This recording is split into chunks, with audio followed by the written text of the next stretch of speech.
Oh yeah. Let's get it. It's Friday. It's Friday. It's Friday. The thumbnail is kind of for... What does that mean? What does that even mean? It's kind of for... What are you talking about? It's going to be a good one, man. It's going to be a good stream. I got a good feeling, ladies and gentlemen.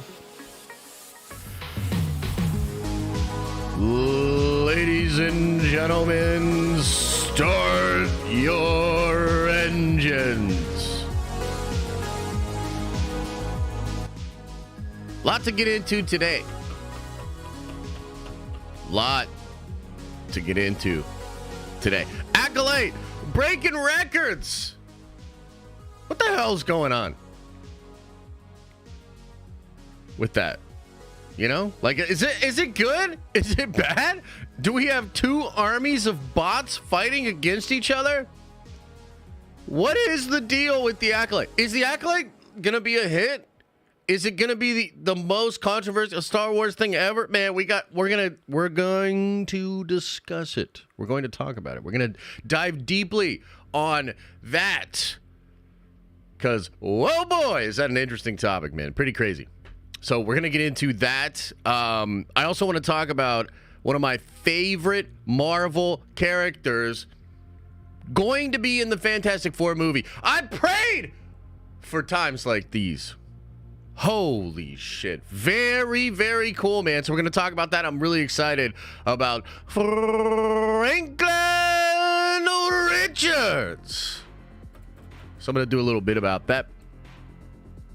I also wanted to talk, and I think this will be kind of an interesting thing to get into. Originally, I wasn't going to talk about this in streams, but I'm so confused, and I want to know what you guys think of this. There's this big kind of leak about anchor beings in the Marvel Cinematic Universe. Okay? This has to do with like Deadpool 3, Tom Holland Spider-Man, you know, some stuff like that. It's a little bit spoilery, actually. I mean, I kind of thought it was really spoilery, but everybody's talking about it. My new metric for this stuff is like if Rob from Comics Explained is just tweeting about it, then I feel like it's okay for me to talk about. Does that make sense? That's kind of what I'm yeah. Trev says, stupid on its face. Yeah, I mean, I'm conflicted about it. I think it could be cool. I think it doesn't make sense currently. And yeah, so we're going to get into that. That's really wild too. And then I want to talk about the real thing that we're all here for. The real burning question that has been on everybody's mind. How is it that Rogue and Magneto can bump uglies without Magneto dying? How? What's the physics of that? How does he clap cheeks without dying? We're going to get into that, and we've got diagrams, Venn diagrams, pie charts, cake charts, all that. And yes, I see you in chat. We'll get the gambling going on. Jeez, I thought everybody was just here for me, you know? The hell? I thought everybody was just like, dude, no, Josh, we love it. You say funny things and, you know, entertain us and tell us all the news. But no. Alas, I know what you're really here for. Bam! There you go. There you go. Gambling's on. We're only going to have it on for an hour, though. And then I'm going to shut her down. Man. Okay, couple of things that I want to talk about before we get into all the news and whatnot. I mean, first of all, how are you guys? What's going on? How's life? Can you drop some nerd coin? Okay, jeez. Sheesh.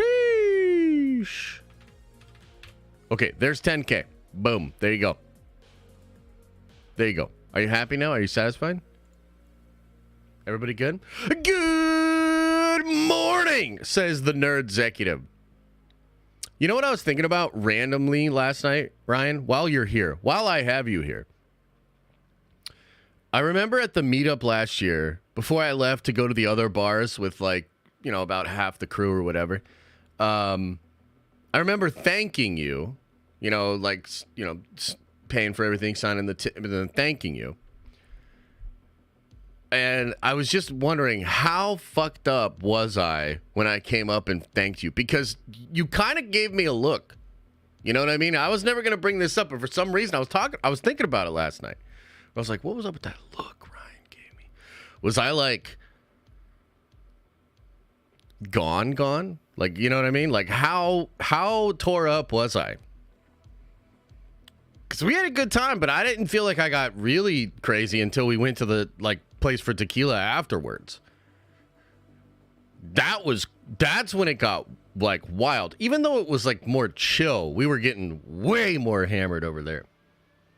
Yeah, that was a good night, Chris. I was thinking about you too, man.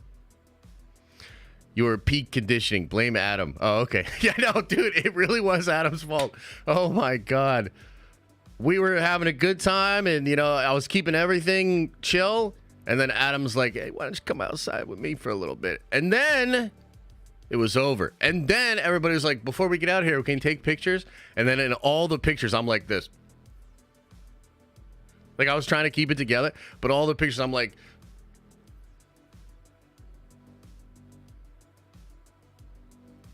It's a good night, though. Yeah, it was fun.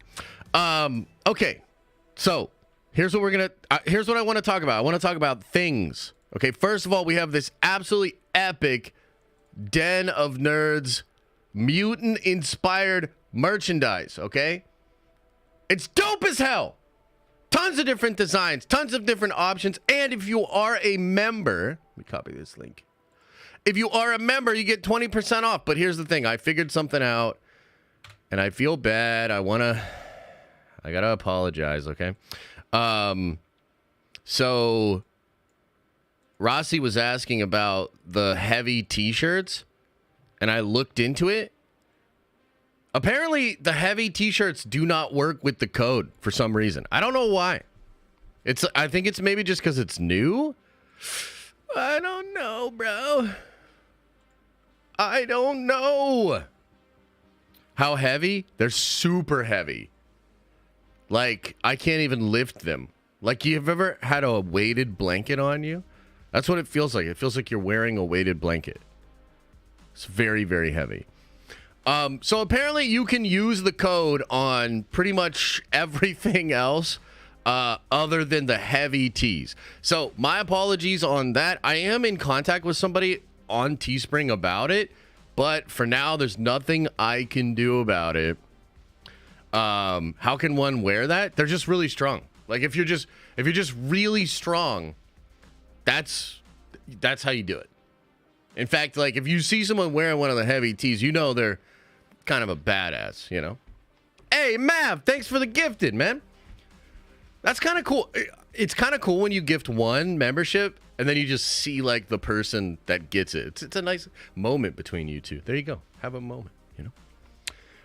Yeah, exactly. Piccolo armor. Exactly. That's what it is. That's what it is. So yeah, in all seriousness, go check this out. Use the code if you're a member to get 20% off most of the designs in the merch. I'm going to be picking up a bunch of it, and we've got 2 more designs on the way, which I think will drop next week. But yeah, we haven't had new merch in like years. So we did some mutant inspired stuff. I think it's really dope. And I think the other 2 designs are awesome as well. There's one in particular that I think you guys are going to absolutely love, and it's going to go absolutely nuts. Okay. The other thing I wanted to talk a bit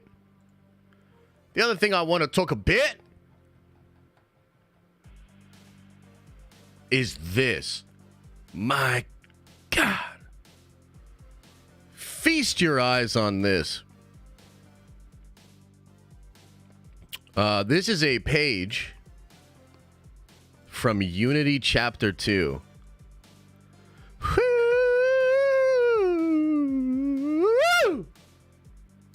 God damn! That's beautiful. That's great. And this fight is really cool, man.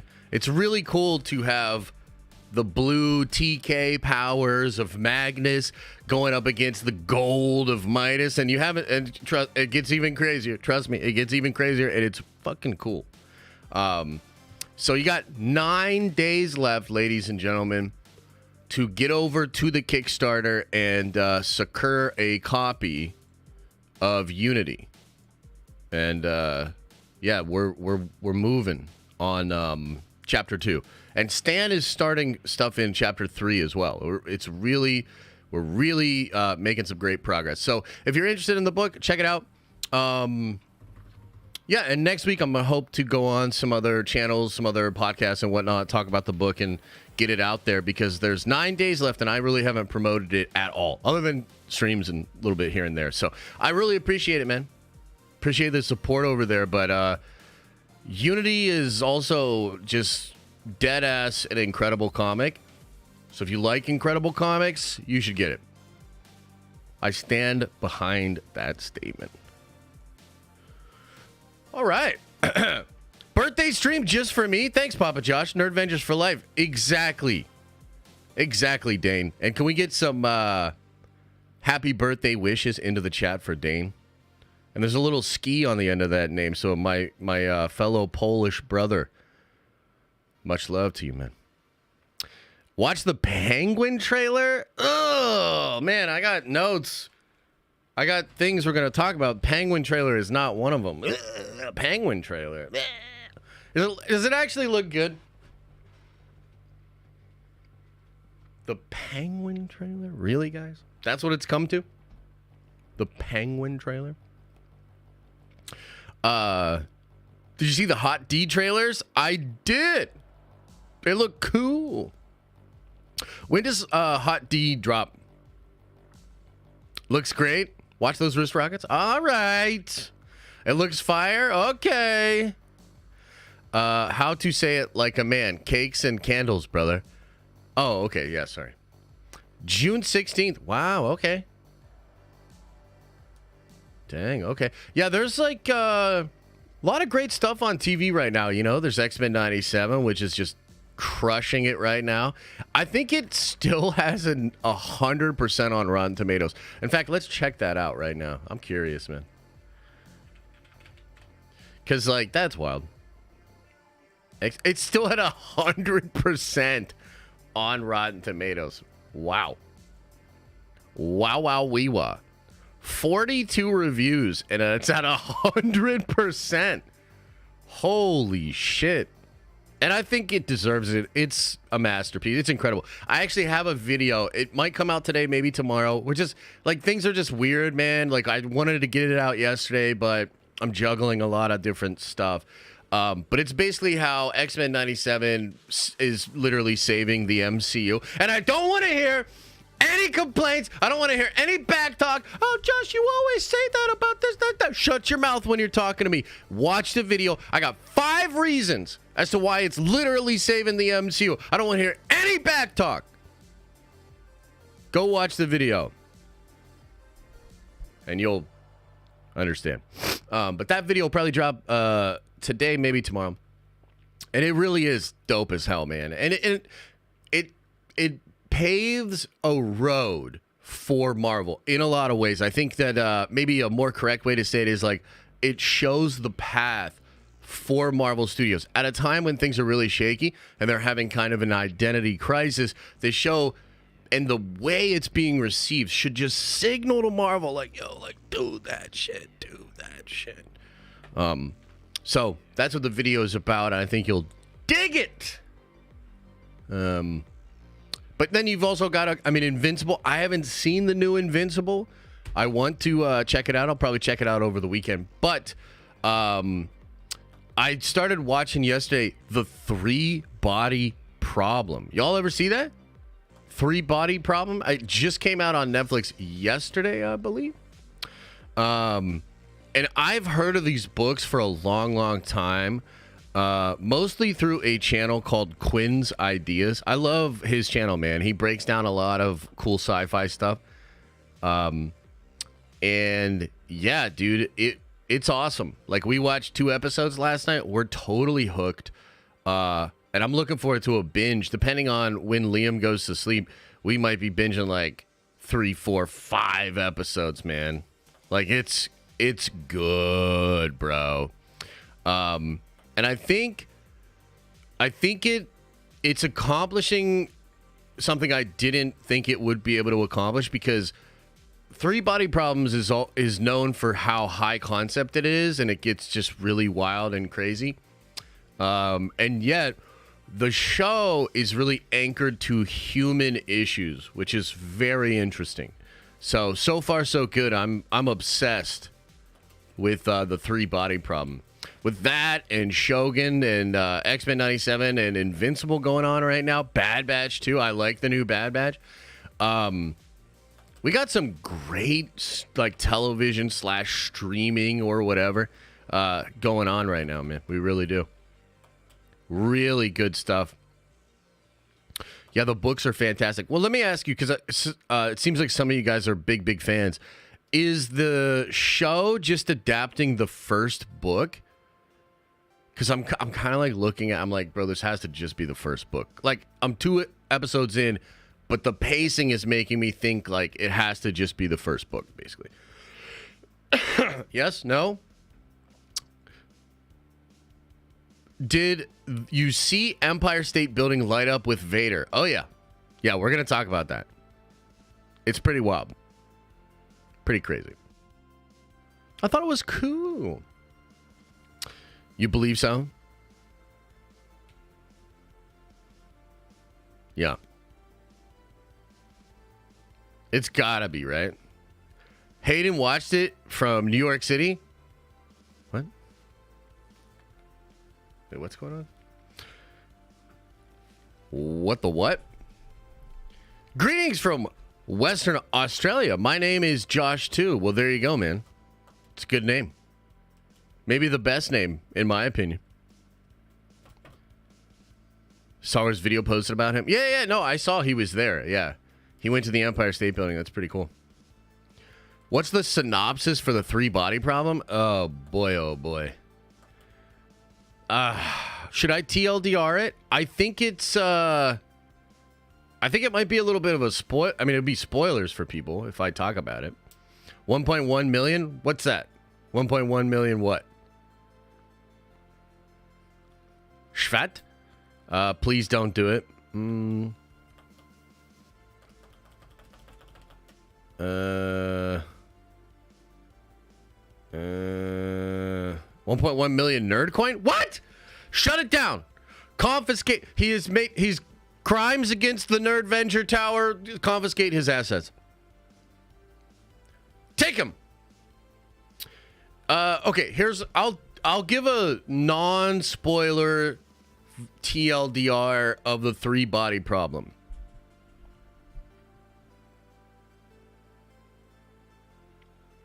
I don't know how.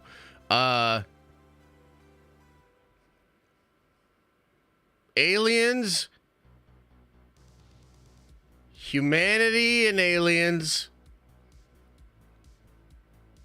and humanity. Oh, wow, there's way crazier aliens. Alien don't know deception. Human deception. Key to alien. Bigger alien. Key to human and smaller alien. Other universe. 10 dimensions, 9 dimensions, 8 dimensions, 7, 6, 5, 4, 3. Okay. It's the best I can do. A fateful decision made in 1960s China. Yeah, I know. Isn't that crazy? Buddha Shark? It is crazy. You're not selling me on this? Sorry. Sorry I don't have a perfect log line for one of the most complicated science fiction stories ever told. My God. The trailer is less spoilery. If you know, you know. Emerald 3 body. I mean, there's a little bit of that in there. Penguin trailer. Ugh. Ugh. Penguin trailer. We talking Acolyte or something else? We're talking something else, but we're going to get into the Acolyte in just a bit here, okay? We're going to talk about the Acolyte. Record-breaking trailer. It's a record.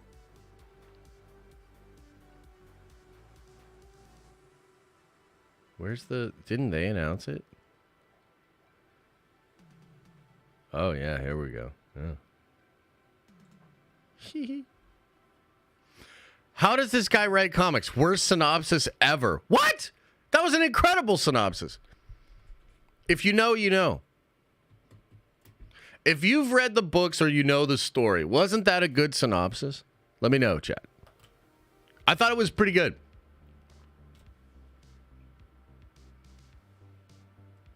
It's just damage Controck. It probably is just damage Controck. I know you corrected it, Mariana, but I'm just a butthole. The ratio keeps getting worse. Yeah. We're talking about Hot D, no? Well, we were talking about Hot D. Look, we jump around a little bit. Everybody relax. Yeah, see? It was a good synopsis.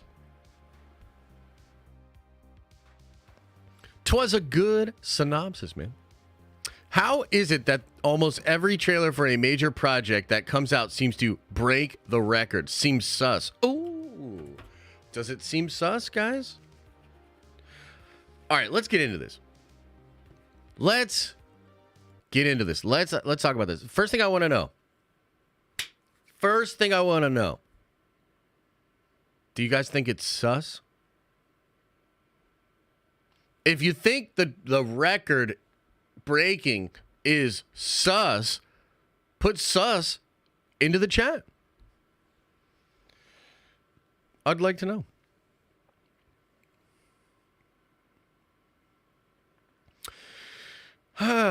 Okay, here we go.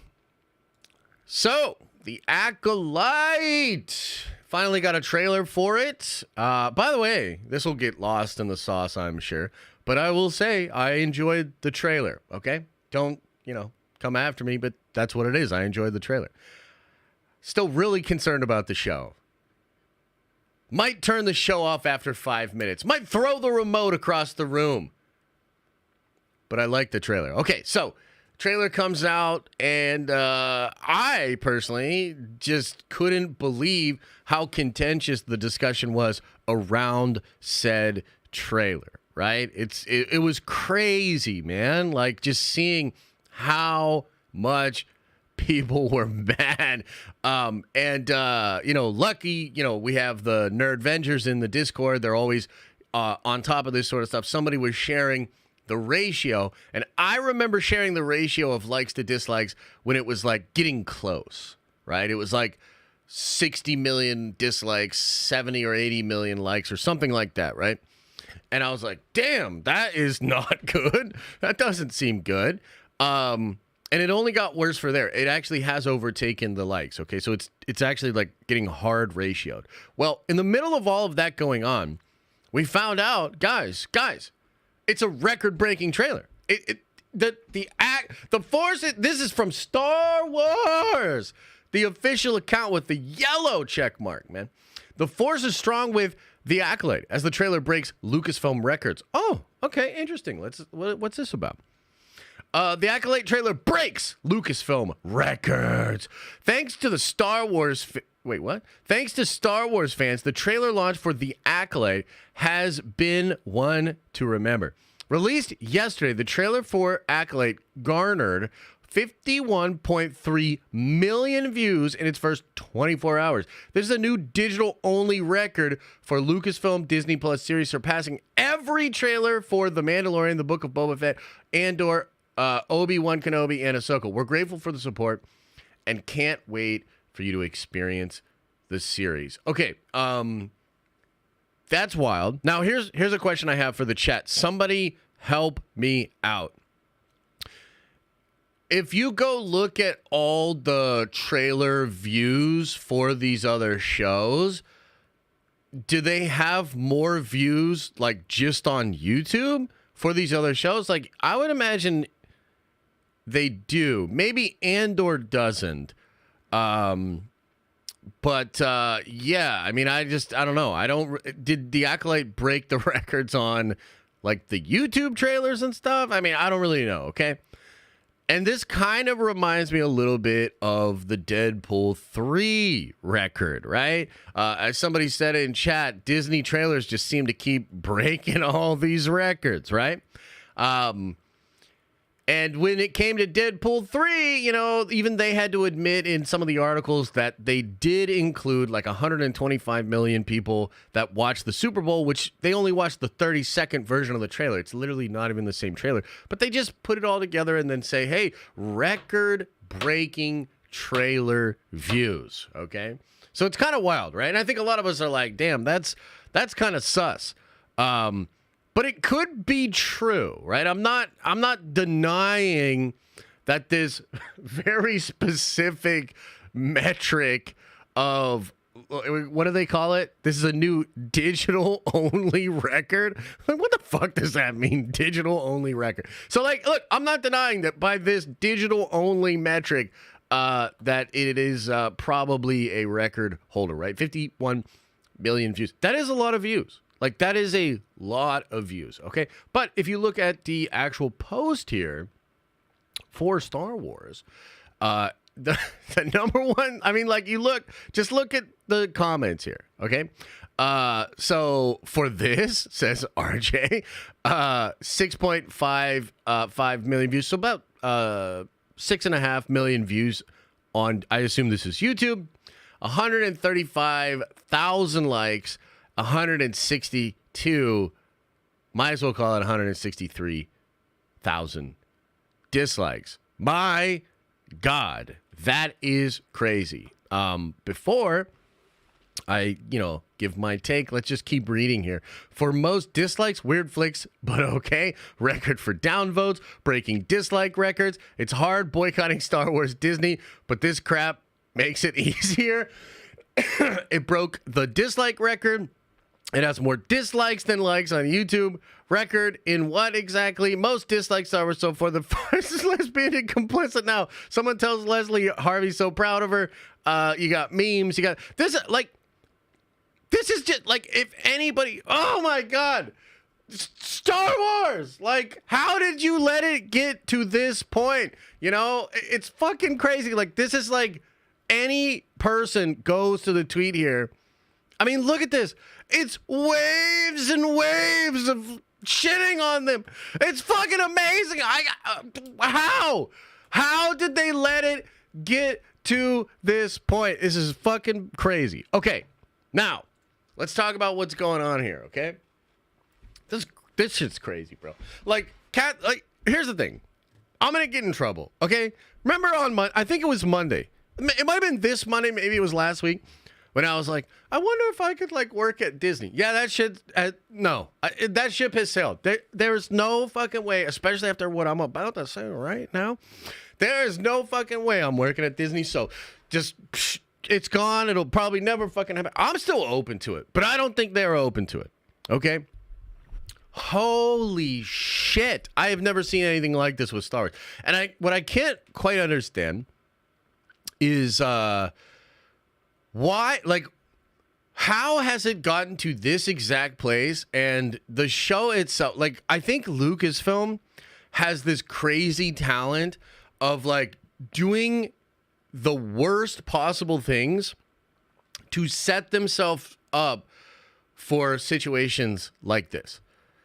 Like, it's almost admirable, if you think about it, man, to have done so much damage to a brand and to have taken it to such a place where you're getting ratioed and all the comments on your shit is like clowning on you.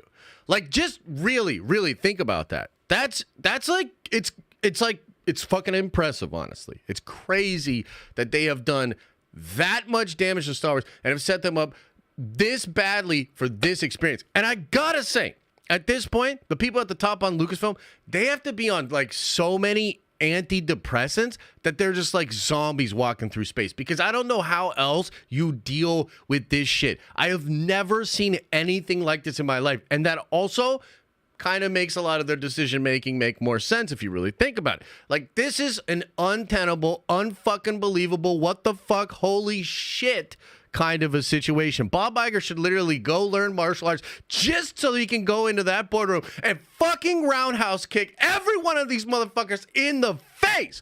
What the fuck has happened? This is crazy. Now, the other question I have about this is this just like bots on bots? Like, what is happening here? Because, you know, you see a bunch of people, you talk about the dislikes, right? You talk about the ratio. And then there's this sort of narrative that's created out there that it's a bunch of bots, right? And by the way, let's have fun with it, chat. If you think that the dislike ratio is from bots, throw a 1 into the chat. Let's have some fun. Let's fight amongst ourselves. We can't let Star Wars have all the fun. Do you think the dislikes are coming from bots? Throw a 1 into the chat, okay? And then the other thing that's kind of silly, ironic, hilarious, like, again, this is just such a uniquely stupid situation from a uniquely stupid company ran by a uniquely stupid president. It's fucking crazy. But the other question that I have is, are the views botted? Are the views botted? You've got the one side that's like, oh man, all of the dislikes have to be botted. And then you've got this other side that's like, no, the views are botted, right? And the truth is they're probably both botted. So like, Star Wars, what that means, if like, okay, do you think they're both botted? Is it like we're watching like a part of the Clone Wars, right? Like, we're literally watching like these droids fighting these droids, right? And we're just like, damn, like, these droids are going fucking ham. Like, this shit's crazy, right? That's what it feels like, okay? Now, consider what that means. That means that Star Wars has pissed people off to such a degree and made themselves a target for this sort of stuff to such a degree that you've got a billion-dollar corporation using bots to try to outpace a bunch of angry fans, or maybe just like a few that have like a bot farm or something, like, and they're losing. Like, they are literally losing. Like, this is fascinating. This is crazy fascinating. Like, you literally have a battle over optics and like, dude, I know some people out there are like, because again, I said at the beginning, I actually like the trailer, okay? I know you forgot it because I'm being very toxic. I understand, but I do like the trailer. But here's the thing. I see a lot of people trying to defend the trailer and say, well, the dislikes don't represent actual critique of the trailer. I mean, the trailer's great. I like the trailer. So there's no way, there is nothing within this trailer that warrants such disliking. Therefore, the dislikes don't matter. They're irrelevant because they can't possibly represent actual people disliking the trailer. It's impossible. But I would offer to you that to be a company that warrants such energy, such toxicity, such botting, people putting resources in to trying to make you look bad, is possibly even fucking worse than making an actual piece of content that many people organically dislike. It's worse. It's not better. It doesn't make anything better. This is what you've done. You've literally gotten to the point where motherfuckers out here try-harding to hate on your ass. Oh my God, it's amazing. Do you want to know how bad it is? Do you want to know how bad it is? This is how bad it is. They got the motherfucking chosen one climbing up the Empire State Building like fucking Jared Leto. They literally have Darth Vader projected on the Empire State Building. That's how bad shit is. They're pulling shit out of their ass that I never would have thought of in a million fucking years. And it's cool. Like, that's the other thing is like it kind of works. Like, it's kind of cool. That's like kind of maybe the first good thing they've done in a while. Holy shit. It's unbelievable. But we're not done. We're not done. Here's a question. Is it possible this actually works out for them? What if the show's titties? What if it's amazing? What if it's like some of the best shit we've ever seen? Because they've got, I think, more attention than they've gotten in a long time. A lot of negative attention, as we've just covered. But I think you're going to get a whole bunch of people showing up for the first 2 episodes of The Acolyte. Some of those people will be showing up like this. And a lot of people are going to be showing up like this.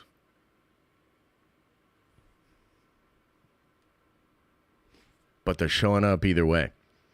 And I can see a scenario in which it's actually good. And this weird kind of like, I'm like fucking Paul Atreides right now, right? Enemies all around, but I do see a way. A way. If the show is dope as fuck, doesn't like shit on the mythology, and it's awesome, and it's like really crazy, wouldn't it be wild if the show was incredibly successful and the bullshit that's happening right now plays into that? That would be absolutely wild. I don't know what the chances of that actually happening are, because one of the other things that Lucasfilm can't seem to figure out is making good content.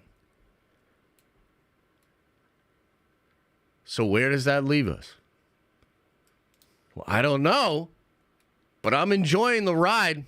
It's pretty fucking wild from my perspective. So, Acolyte, breaking records. It's a record-breaking series already, and I can't wait till it comes out. I'm absolutely positive the discourse around it's going to be fantastic, man. Can't wait for Leslie Hanna to yap her gums and give us a lot more stuff to talk about on stream. So I'm excited. Let's get it.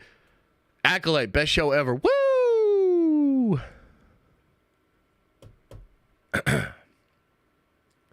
What do you think, man? What do you think? What are the chances that it's actually good? Chat, let me know.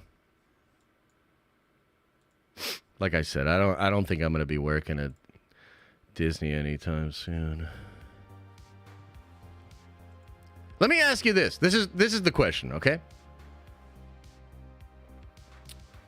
Is there a better chance of the show being good or Disney hiring me? Which one has a better chance? Which one?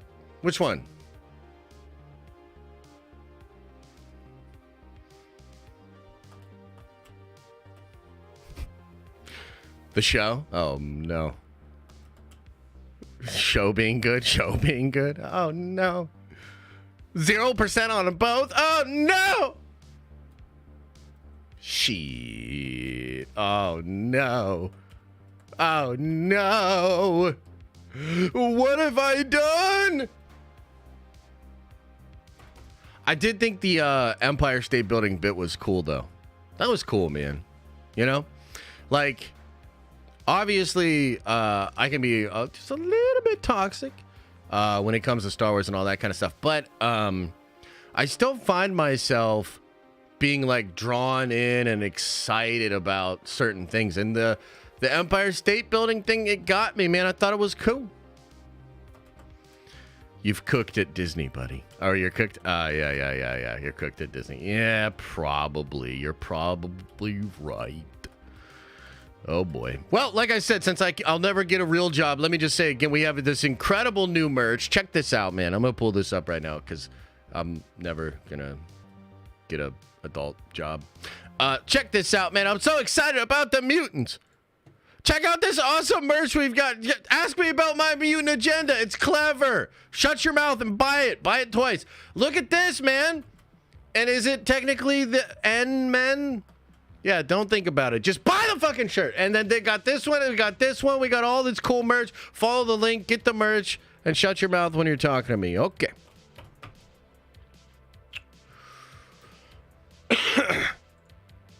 All right. Next order of business. Let's talk about Franklin Richards. Man. You got one? Hell yeah. Let's go. Let's go.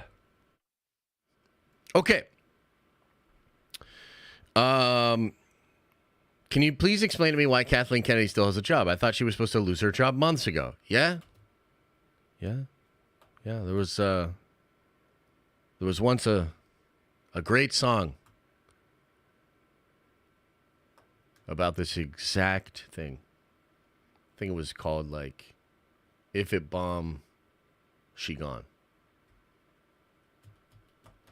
Yeah, can't really explain it, man. Don't really know. All right, let's talk about some positive shit, some Marvel shit. Man, I gotta say, and I've been saying it for a while, I feel like Marvel's turning it around. And we've got some evidence of that. I mean, dude, it's crazy. Like, and it's to the point where I saw somebody on the Discord talking about this. I thought it was really funny. I brought it up to, I think it was Philip Hatch. It could have been somebody else. But they were on the Discord and they said, X-Men 97 is great, but it's making me even more mad as a Star Wars fan. Because Marvel has a path forward. What the fuck is Star Wars doing? You know what I mean? And I kind of feel that. Like, I kind of appreciate, it's like sad. Was it you, Philip? Nice. Yeah, and I'm just like, ugh, like that sucks, but I also kind of get it. Also, fuck all that. Let's talk about Marvel. Check this out.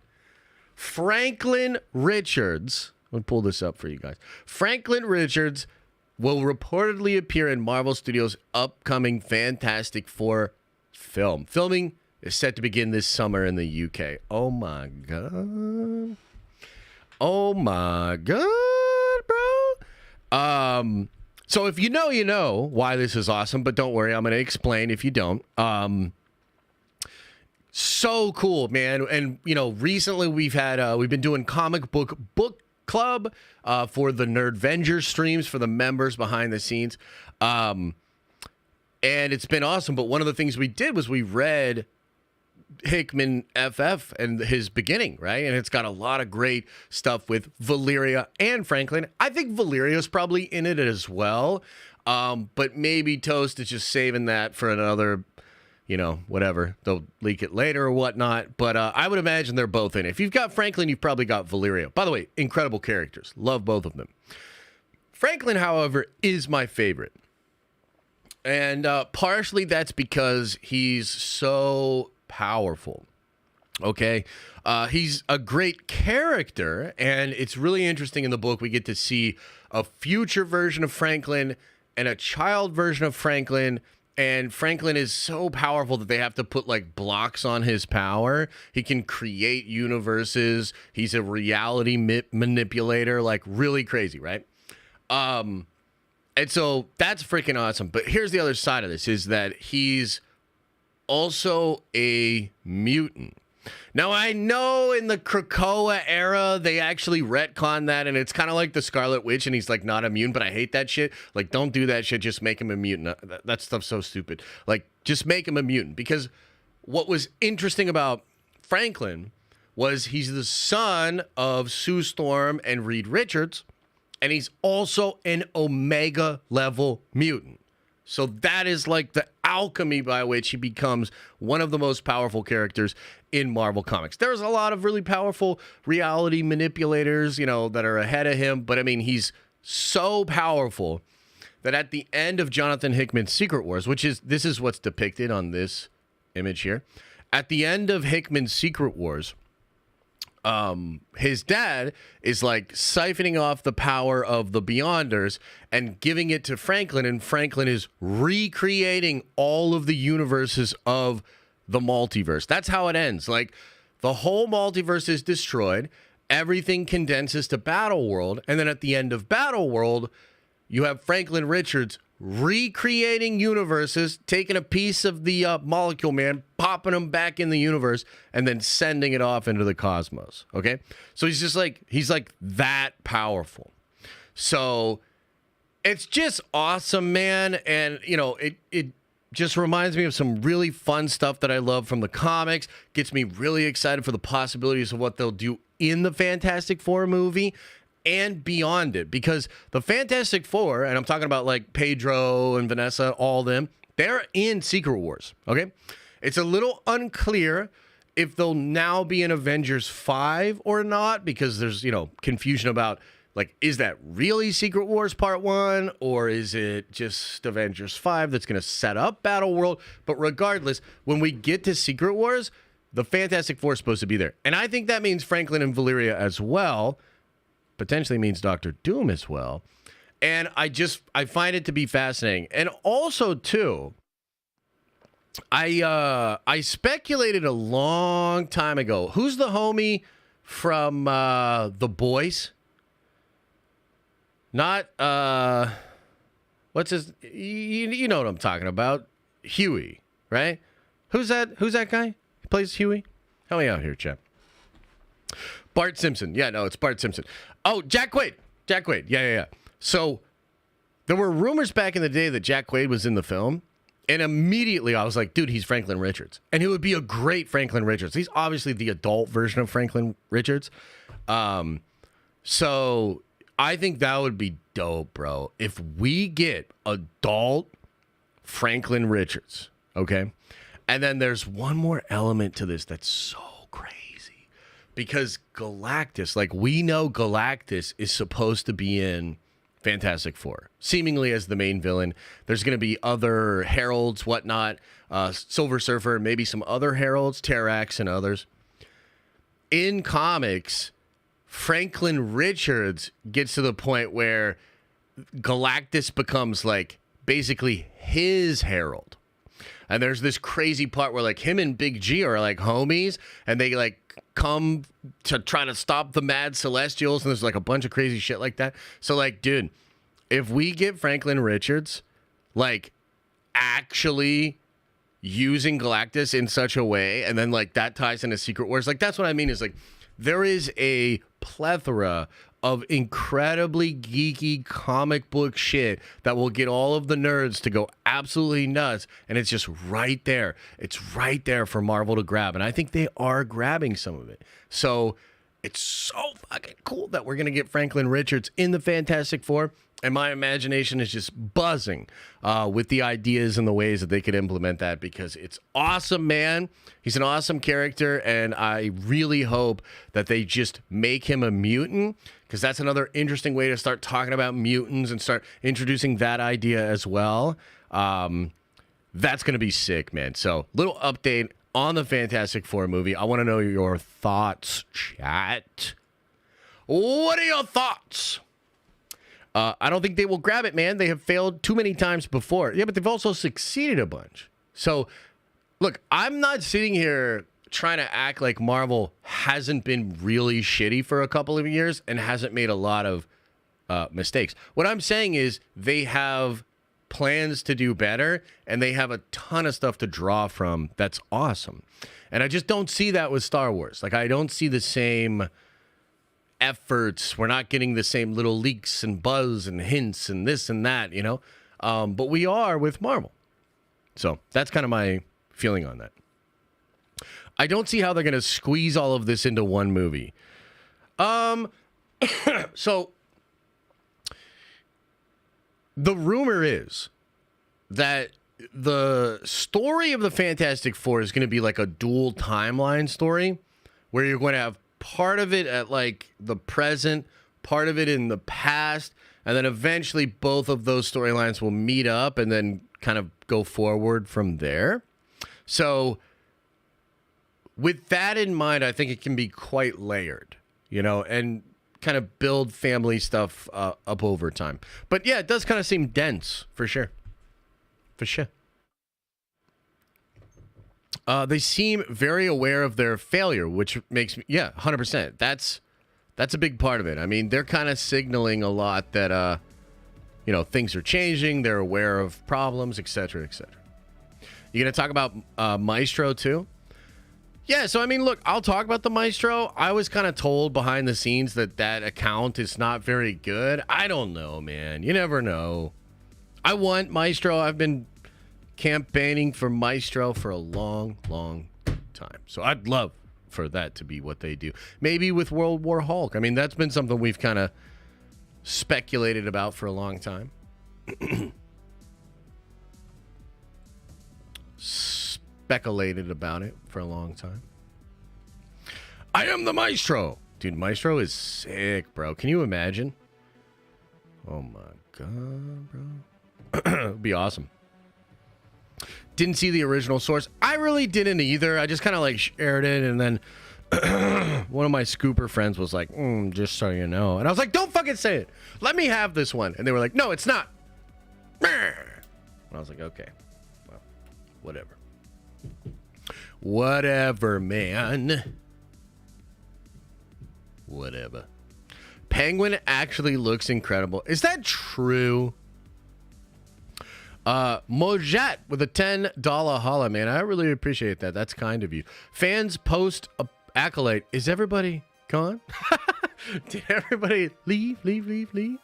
Disney, forget the third eye. Just open up your two goddamn normal eyes. And for the love of God, wash out your stinky butthole. Quote of the day, man.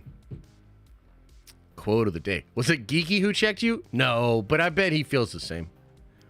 Lord Baratheon says, it was said recently that the World War Hulk is now being developed as an Avengers movie. Yeah, I heard that. Casey Walsh was talking about that. Yeah.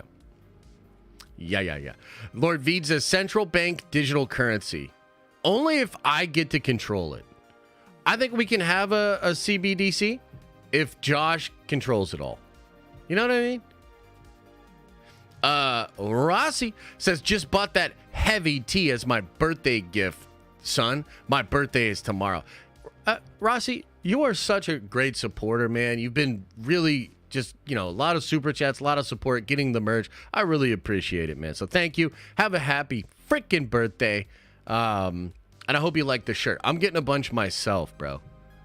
Like, I legitimately think that the merch is awesome. So I'm excited. Yeah, because Nerdcoin is going so well. I mean, has it fluctuated in value? I don't think it has. So there you go. Give me the control. Okay, so should we talk about this Anchor being leak here? It's kind of spoilery. A little bit. Can we get more Luke Ahsoka merch? Maybe when we get a little closer to Ahsoka Season 2. Maybe when we got closer. Yeah. Okay. Wait, what? Kendall, you figured it out? Okay, cool. I'd love to know what you think. Let me do a little bit here. I'll talk about it, explain it to the class, because I want to know what everybody else thinks too. Okay, guys. So, new leak from Daniel RPK. And this has to do with the multiverse, Deadpool 3, Spider-Man 4, TVA, collapsing of the multiverse, and stuff like that, okay? Now, what the report is that a new concept is going to be introduced in the Deadpool 3 movie, okay? And the concept is there are beings in the multiverse known as anchor beings or chosen ones. And when that anchor being either dies or is taken out of a universe, it causes the universe to start to decay. Okay? So that's the first bit. Okay? And I've never seen this before, but so many people were confused by it that Daniel literally followed up to try to further explain it. And so he says here, so just to explain it a bit better, that the new multiverse concept is called an anchor. It means that when that being dies, their universe will start to decay until it vanishes. The process takes time. It's not happening right after the person dies. And so, okay, a couple of different things here. I think number one, this is likely to be the replacement of the Molecule Man concept from Jonathan Hickman's Secret Wars. Okay, what that means is in Hickman's Secret Wars, the Molecule Man is this being that exists in every single universe within the multiverse. And so he's really, like, it's discovered, or Hickman retcons it, depending on how you want to look at it. The Molecule Man is a bomb. And he's a bomb in every single universe. And the point of the bomb is so the Beyonders have a kill switch. They have the ability to destroy all the universes at once. Okay? But if you start to think about this anchor thing, like, I'm going to be honest here, it's like kind of a cool idea, except for the fact that it makes zero fucking sense. Zero sense. So what are you telling me? That this is the Molecule Man and the Beyonders in the MCU decided that they can kill all of these people at once and then let all the universes slowly decay? What? Aren't they already slowly decaying? Like, isn't entropy a thing? Like, one of the things that is at the very start of Hickman's run is an Illuminati meeting, and you've got Reed Richards explaining to the Illuminati everything dies. I accept that. What I don't accept is things dying before their time. And the multiverse is accelerating towards destruction in a way that is unnatural. So it's not like actual heat death of the multiverse is something that they can avoid. It's entropy. It's going to be destroyed, right?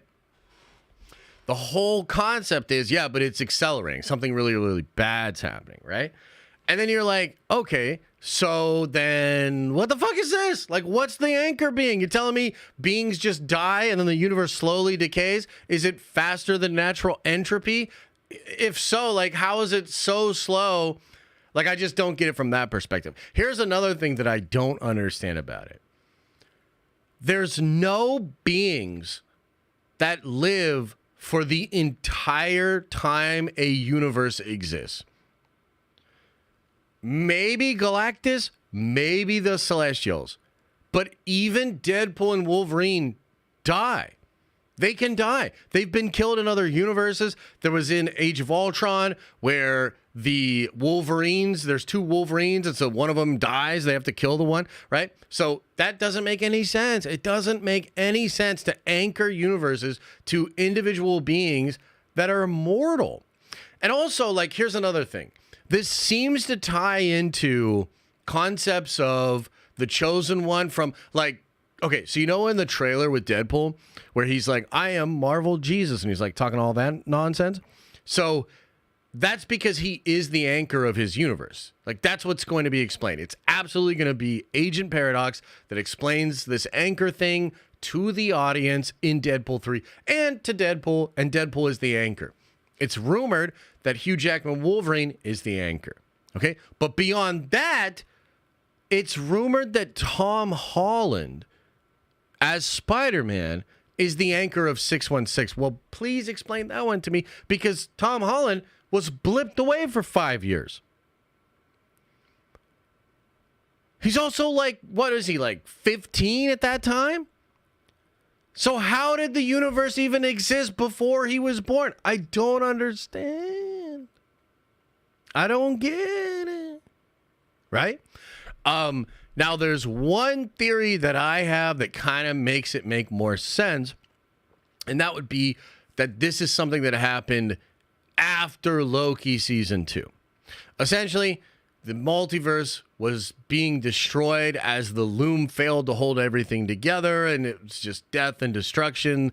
And Loki takes and he grabs up every timeline within the multiverse, and he's holding them, sitting on that chair, right? And holding them together. So is the anchor point now something that it was created because of Loki? Is it like somehow anchored like to the point where he's holding it, and he's holding it like through their life or soul or cosmic energy or something like that, right?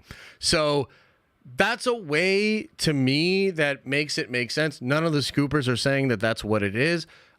Could be. They're just not saying it.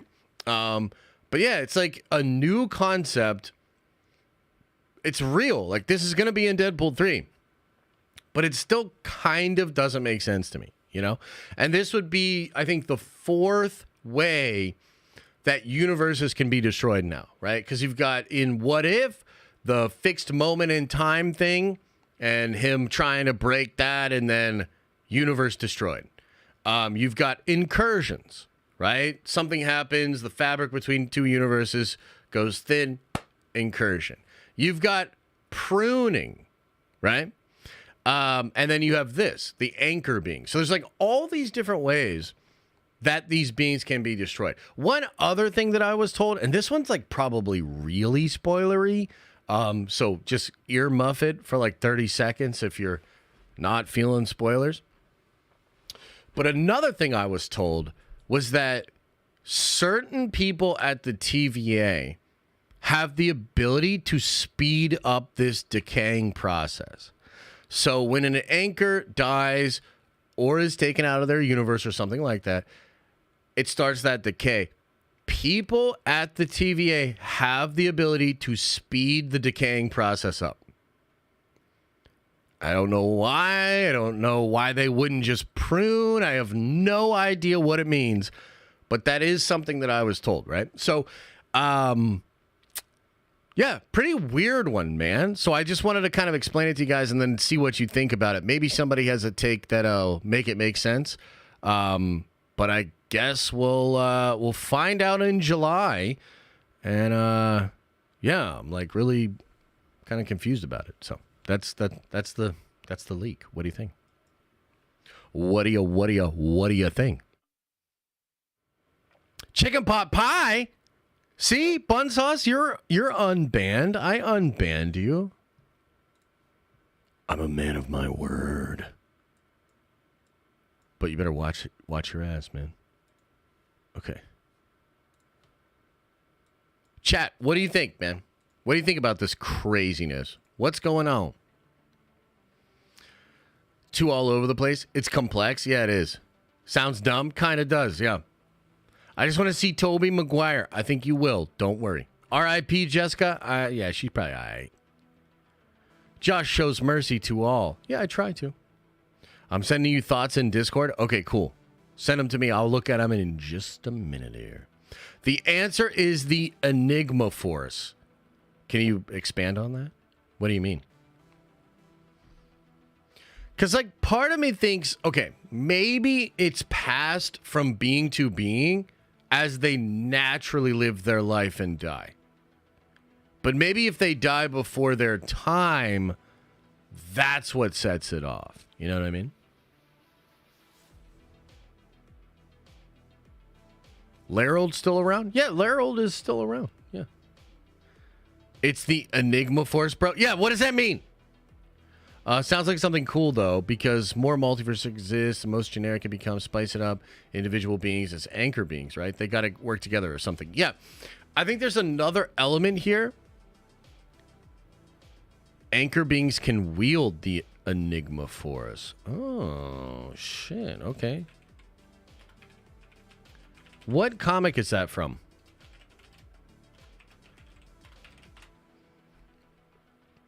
What comic is that from? Is a God of Light that origin? Oh, the Null stuff. Like the stuff that powers Eddie Brock to fight against Null? Oh shit! It's like the uni power?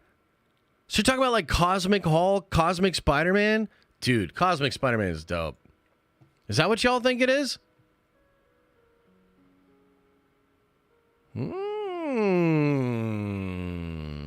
Okay.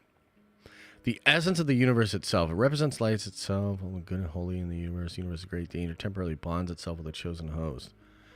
Oh, shit. That's kind of cool. Okay. Okay. Should I ask some of my scooper friends if that's what it is? Is that what it is? Because that I could get behind. Cosmic Spider-Man's so fucking cool, too. Oh, my God. That would be great. It's from the comic with the Enigma Force. Ban him again. Just RPK saying this? I think RPK is the one that's talking about it publicly, but I've talked to several people about it. I think it's real. Tony passed it to Spider-Man? Oh, shit. That would be really cool. Yeah. That's kind of interesting. Josh, please watch the Penguin teaser now. It'll be fun. We got one more thing that I want to talk about, and then we'll talk about Penguin, maybe. Yeah, exactly. Magneto condoms. That's what I want to talk about. All right, let's see what Kendall had to say.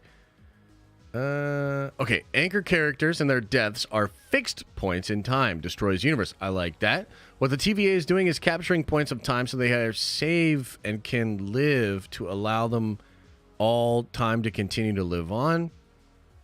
Okay, yeah. In Deadpool 3, the TVA allows them to live, but that leads to Beyonder using incursions to destroy the multiverse.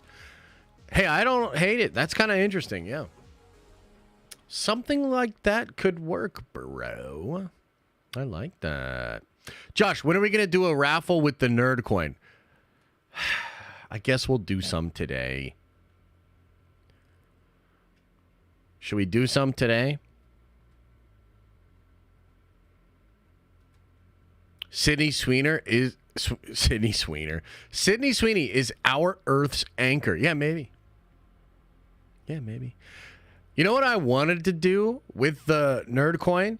I want to do some raffles to give away some of this new X-Men or mutant inspired merch. What do you think? Would that be cool?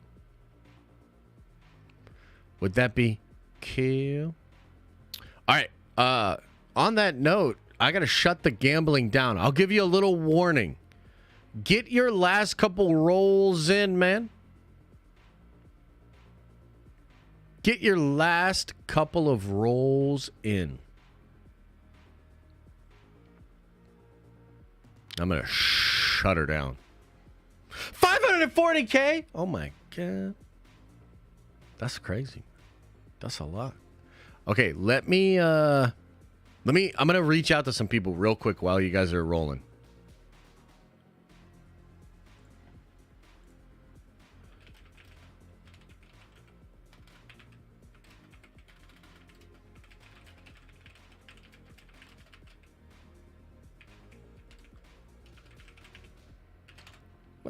Let's ask a couple people about it.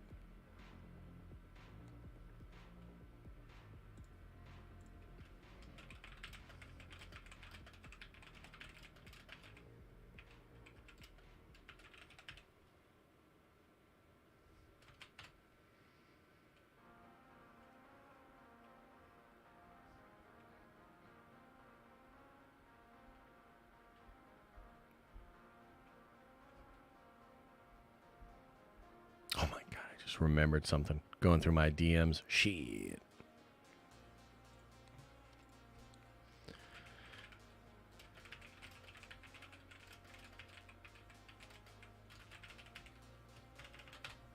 Boom.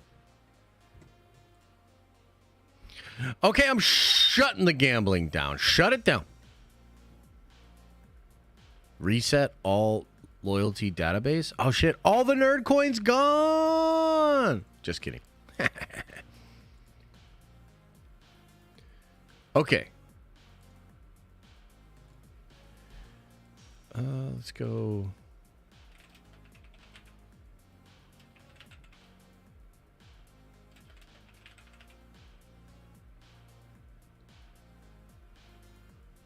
Okay. How much? 2,030 tickets? Oh my God. Okay. Boom. Okay, so what we're going to do, we're going to start a giveaway. You've got 2 minutes. Costs 2,000 coin per ticket. You can do 30 tickets. This is for some heavy tees. You get to pick the design, and I'll send it out to you. You just got to give me your address. So we'll do 2 of these. Give away 2 of the new heavy tees. How do I get Nerdcoin? I want to gamble. Well, I drop a certain amount. You get a little for subscribing. You get some for chatting. You get some for super chatting. I think you get the most when you super chat, to be honest. But, yeah. So there you go. And then after this, we're going to talk about Rogue and Magneto. We don't have the hats made yet. We don't got them yet.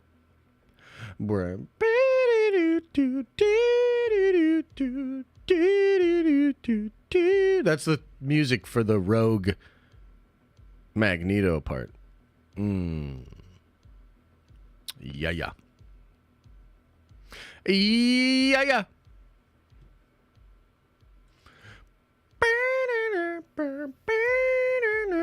Okay, so while we're doing that, let me talk about something else. I want to talk about hippie hop. Man, it's crazy that like all my favorite stuff is coming back into relevance because, you know, if you're into hip hop, you know, to me, like the golden age of hip hop for me was like when Big Sean was coming up, J. Cole, you had Kendrick doing his thing. Even Drake was doing some crazy shit back in the day. Like Nothing Was the Same. I really liked that album.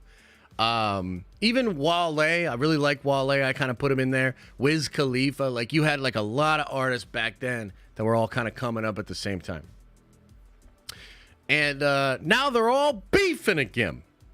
Mac Miller. True. Now they're all beefing again. And Kendrick's out here starting a bunch of shit. It's awesome. Bro saying everybody but Kanye. I like Kanye. Kanye honestly doesn't really rap like that. He can, but he doesn't really. He's more of like a producer.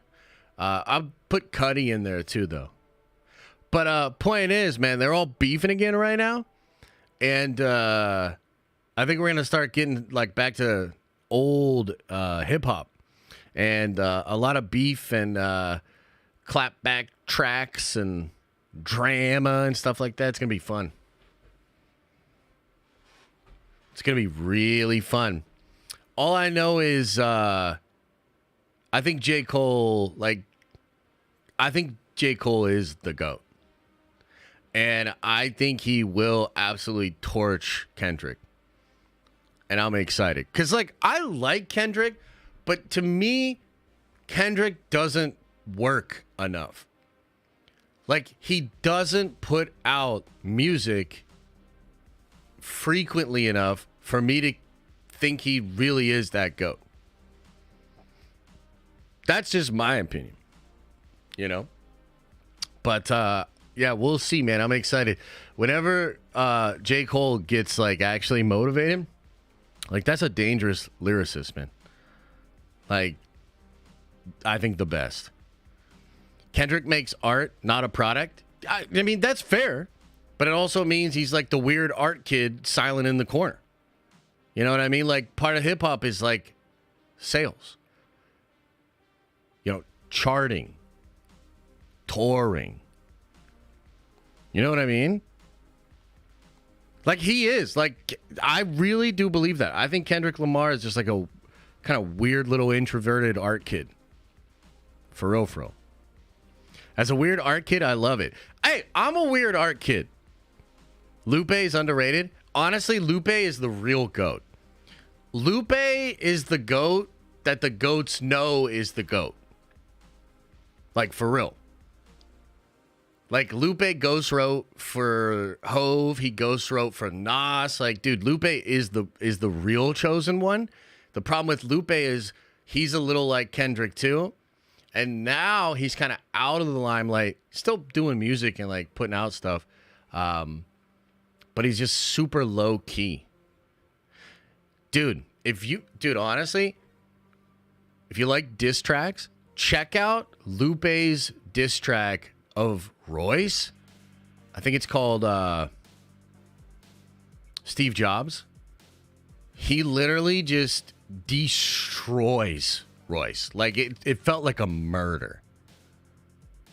And he just goes and goes and goes. Incredible song. But the truth is, I don't think anybody would, like, nobody smart would beef with Lupe.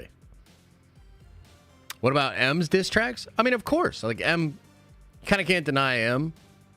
And obviously, he does great stuff, too. But I personally feel like M has not kept up with the craft in the same way that a lot of other people have. You know what I mean? Like, I don't know.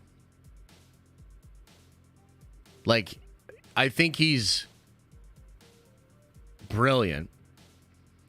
I think if you watch old M in Detroit in battles, yeah, that version of M, the scariest dude ever. But I don't think he's that guy anymore. When have you ever wanted to actually play an M song? I mean, that's a fair point, right? Like, some of that stuff is, like, crazy aggressive. But I will tell you this, one of my favorite Eminem songs ever, and I just love listening, it's called As the World Turns. And if you listen to As the World Turns, man, it is just like nobody really does it like that. You know? And it is funny, dude. The song makes me laugh, bro.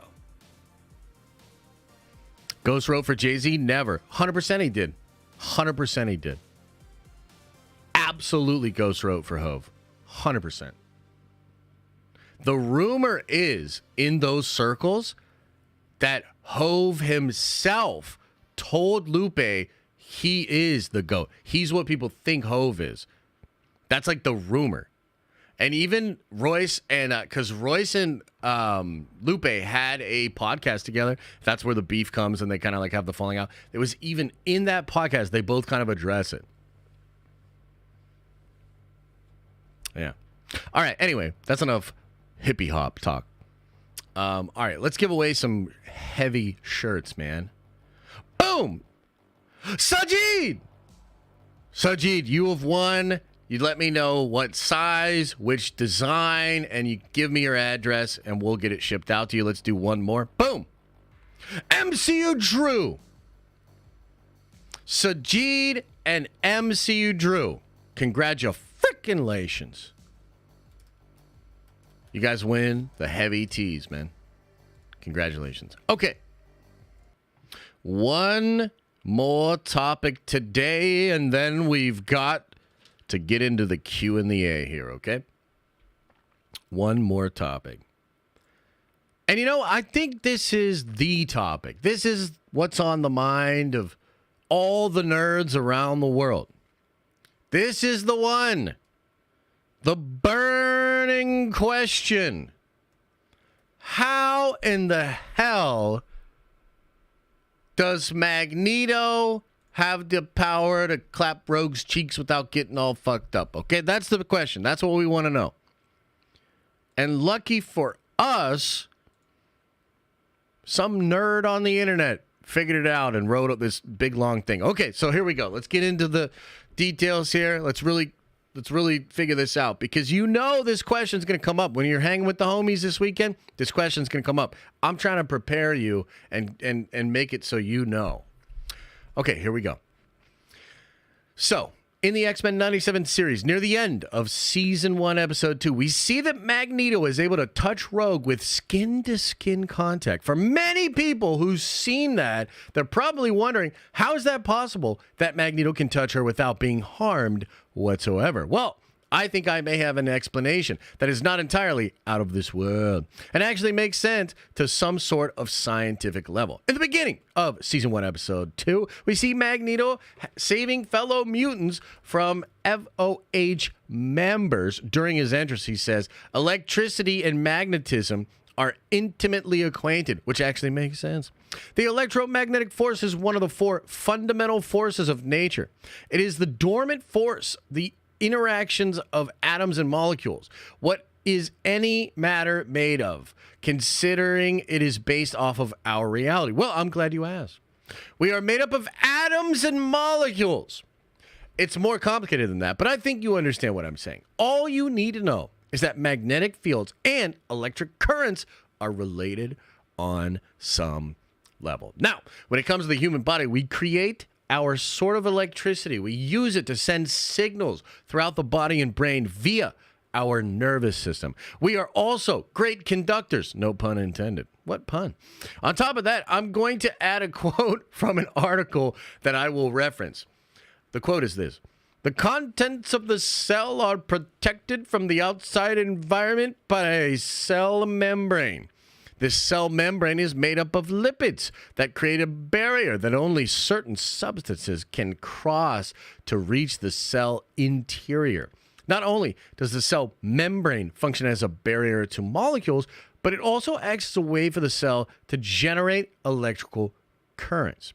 This is from an article from the University of Maryland.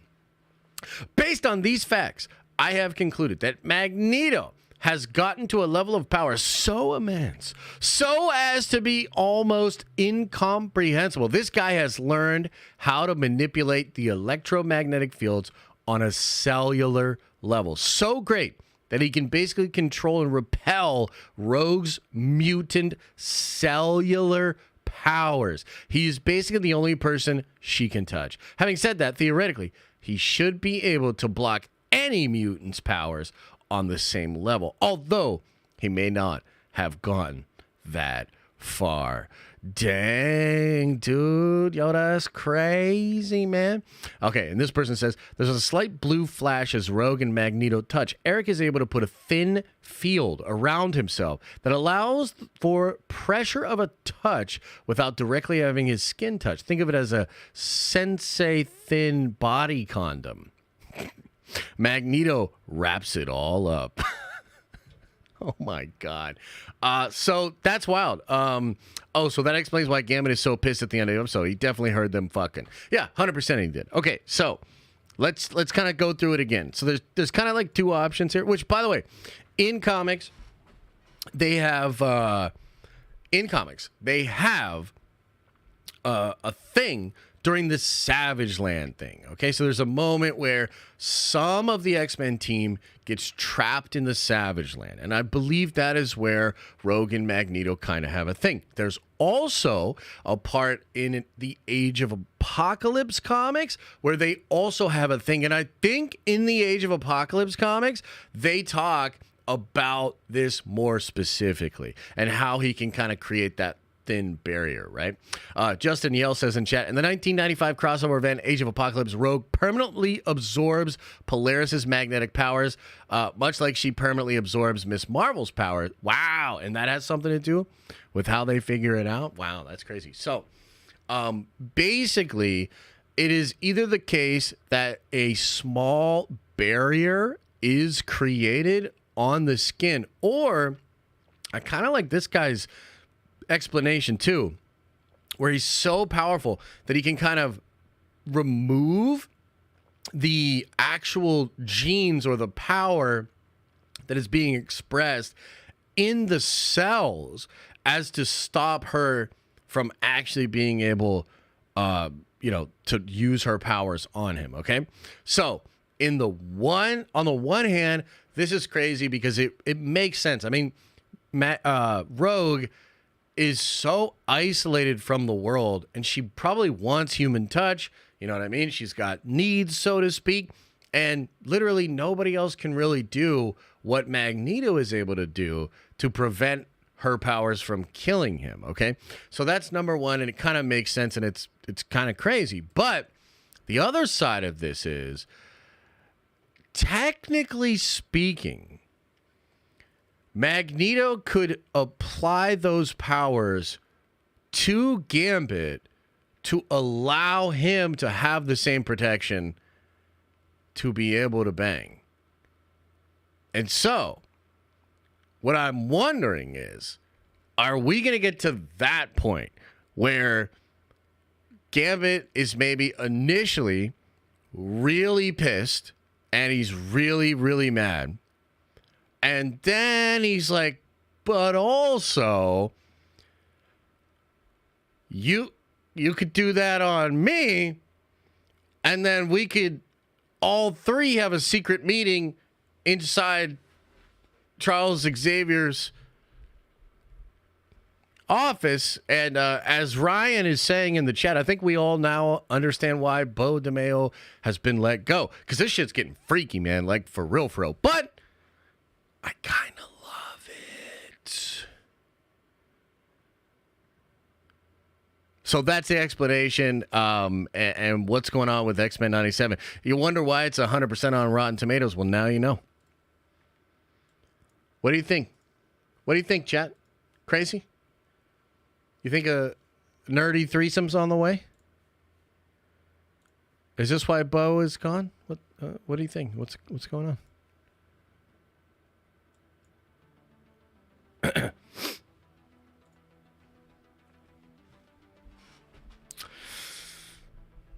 It will be like threesomes in Krakoa. Yeah, Krakoa went crazy with it, huh? This might get my wife into the show. Well, there you go. A way for Storm to get powers back. Maybe. Like, the complexity, though, like, that's the thing is, I think Magneto, like, to take it to a serious level, which is so funny to say. We're talking about cartoon characters banging. But to take it to a serious level here, right? Magneto and Storm are actually perfect together from a power perspective. A lot of what Storm does is actually related also to electromagnetism. And recently on the Krakoa books in X-Men Red, there's this moment where Magneto gets a hole punch through him and his heart is literally eviscerated. But Magneto, using his own power, is able to pump the blood through his own body using his electromagnetic powers. Then Storm shows up and she's able to supercharge him using lightning.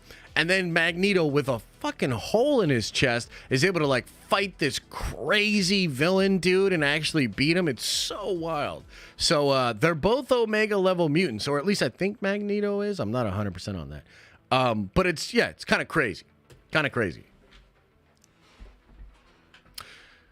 Yeah. Storm is currently resurrecting Magneto in comics. Yeah, but isn't it like young Magneto?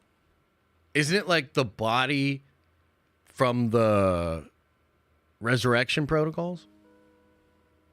Yeah. I don't know. It's crazy. It's fun. Eminem is Omega level rapper. I'd agree with that. But I would say so is J. Cole. You know, so is J. Cole. Okay. Let's get into Q&A, man. You guys have fun? Are you having fun? You having a good time on the show? I mean, I'm having a good time. I hope you guys are having a good time, man. You guys having a good time? What's going on? Okay, let's get into the Q's and the A's. Magneto is Omega level. He's not, LOL, says Kendall. You're just trying to stir the pot, Kendall. All right, guys, I'm going to start going over all the super chats and member chats from earlier today. Of course, I appreciate the support. If you want to get a super chat in and make me read something funny, go ahead. If not, that's cool. We'll get in the chat a little bit too, okay? Much love. First in today is Rosie. Says, put a chicken in it and make it gay. God damn it, Rosie. Cuzcon says, bad. Probably referring to Acolyte. Vincent says, so hyped for Star Wars in theaters. There we go. There's some positivity. And I'm also excited for that. I want to go watch the marathon because you can leave after the sixth one. You know, I honestly thought about this. I thought it would be kind of a fun video, but it's just going to take forever. Forever. I thought it would be kind of interesting to go watch the marathon and actually like do like a documentary style kind of video of like what it was like to experience all 9 Star Wars movies together, what it was actually like. But it's just such a time commitment, dude. Like, it's so crazy. I don't know. Is anybody doing that? Anybody else? Anybody going to check it on out? I don't know. Okay. Z Lad says the ratio is crazy. I'm not gonna lie. Yeah, it is pretty crazy, man. Mr. JB, can you drop some nerd coin? I already did, but thanks for the love and the support. Mav, thanks for the gifted, man. Appreciate you. The Sink Lord with a $10 holla. That's very generous. Says, first dono, Josh. Been sneaking around the tower since Nerd Theory. Really like what you do here, brother. Cool channel, music, and of course, salon quality hair. Keep it up, bro. Oh, thanks. I actually got to hit my barber up. I want to get it trimmed up a little bit. But, you know, we don't always look on point. But when we do look on point, it's on point. Think about it. Let's see here. Dwayne says, birthday stream just for me. Happy birthday, brother. Appreciate you, man. Hot D comes out June 16th, says Matthew. Thank you for that. I'm excited for Hot D, man. Carl says Shogun is the next Star Wars. Say it! Marvel is saved. Star Wars is back. Don't ruin this for me. Positivity might be dead, though. Nerdvengers for life. Hey, I appreciate you, Carl. Hey, we'll see, man. Acolyte could be dope. If Acolyte is, like, awesome as hell, I'm not going to act like it's not. It's the best I can do. Rossi, again, asked about the 3-body problem, and I gave you that, and then you still didn't like it, so whatever. MCU Drew says, what about the Marvel 1943 trailer? Sheesh. Dude, yeah. I mean, it looks awesome. We watched it. I think it came out on Wednesday, maybe. But yeah, we watched it, dude. It's fire. That game looks like a day one buy. And looks really fun, so I'm excited about that. Maybe I'll play it on stream. Would you guys watch me play that on stream? And run around and be like, magic, magic. Hey, Mandalore says, good morning, man. How have you been, my guy? Congrats on Unity. Watching X-Men 90s on nostalgic kick in prep for 97. Quick question. Did you wish Theory a happy B-Day yet? I did. Was his birthday yesterday or today? Because I wished him a happy birthday yesterday. But yeah. Much love, man. Thanks. Appreciate you. Rossi says, how does this guy write comics? Worst synopsis ever. Hey, you don't say that. Kyber Power D says, I have a new hope playing the background to deal with the disappointment of the Acolyte talk. Nice. That's a good way to feel better about it. Hey, Dirty! What's up, man? Says, will Acolyte be the straw that breaks the camel's back in terms of fandom? I'm not looking forward to SJW folks deriding a potentially bad show. Nerdvengers for life. Yeah, you'll probably get some of that. I will tell you, though, and I wonder if you guys agree with me on this. I feel like the Acolyte and what we're experiencing right now as fans is merely an appetizer of what will happen with the Rey movie. I mean, what do you guys think? Do you think I'm crazy? Or like, are you like, yeah, probably.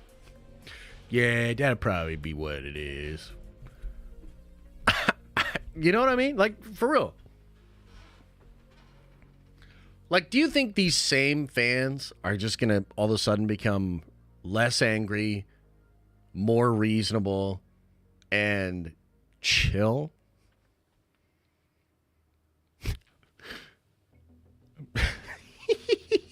Oh, Star Wars. How? Why? What? Okay, Sajid says, I love this man. Thank you for your service, GOAT. Hey, I appreciate it. I'm glad you won one of the t-shirts, bro. That shit is dope. Razi says, currently, Acolyte is 164K likes, 349 dislikes. Just think what it's going to be like for the Ray movie. Hey, great minds. Great minds think alike, man. Yeah, how about that? Vinny says, Josh, I'm laughing out loud. The Clone Wars. Yeah, I went a little crazy on my Acolyte rant, didn't I? Did I go too far? Griff says with a 10 spot, hey, I appreciate that, man. It's very generous.